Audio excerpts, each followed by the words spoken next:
Matt Karasek here with a quick tutorial on Kami assignments within Schoology.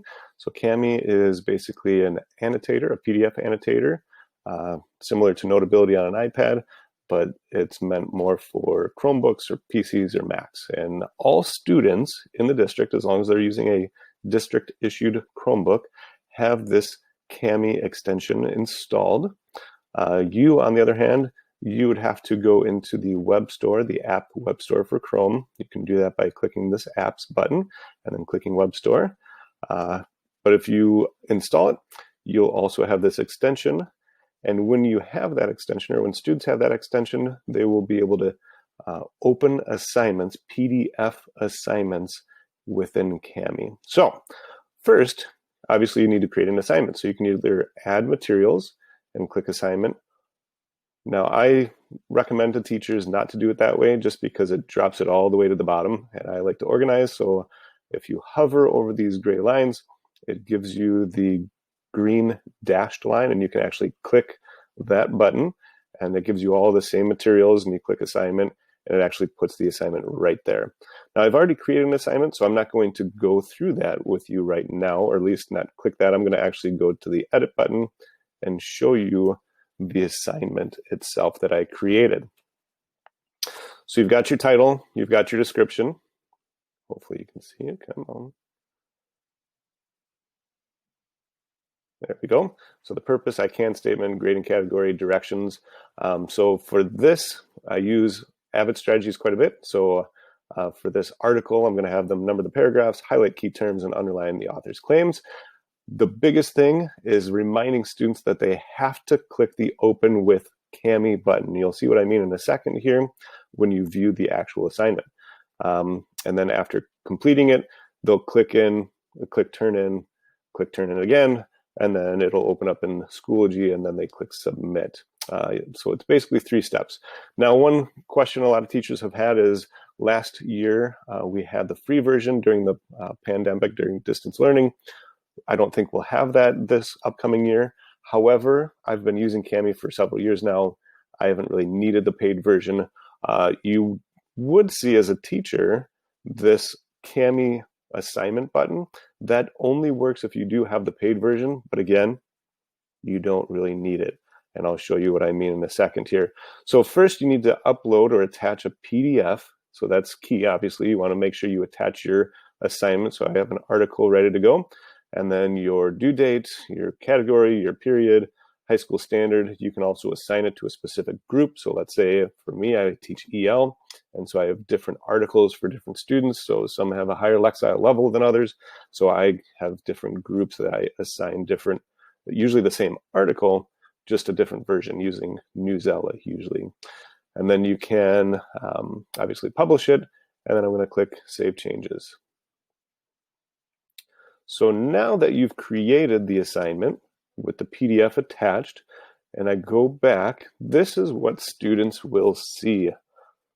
They will see the directions, right? The purpose, I can statement, the directions, open with Kami. And you'll notice that next to view, if you have this installed, again, all students on their school-issued iPad, school-issued Chromebook have that extension on there. They might have to log in with their Ad Apps account the first time, but otherwise they will see this. You, again, would have to install it. Otherwise, if it's not installed, you will not see the Open with Kami.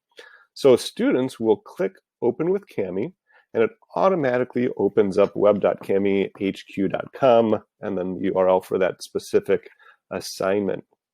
And the nice thing is, let's say they close out of Schoology and they close out of Kami and they want to go back, they can actually go back to web.kamihq.com, and I have that on a big poster in my room.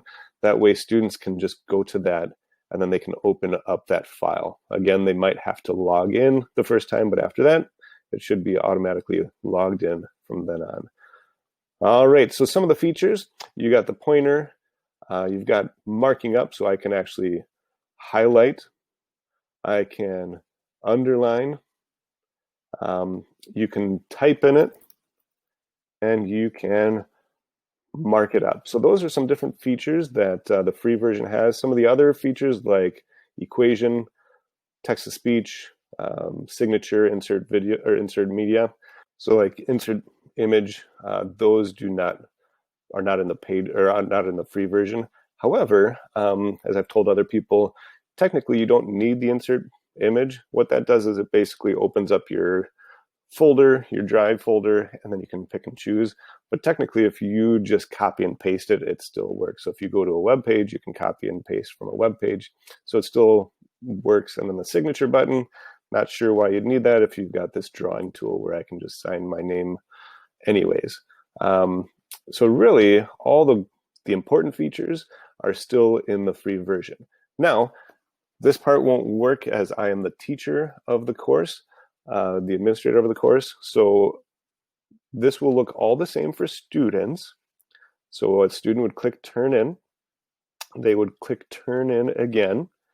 Now, on occasion, I do ask my students to save now. It should auto-save, but on occasion, I have my students save now just because I've had some issues in the past where a student works on it, comes back to it, and complains that some of the things are missing.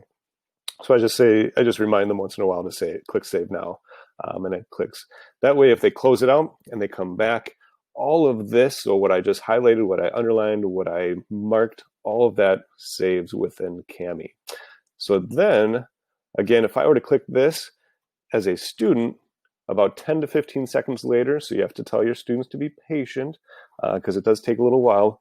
If I click turn in, the blue button, it will automatically open it up into Schoology in that specific assignment. Now, again, because I'm the administrator for the course, it won't do anything. It will give me an error message.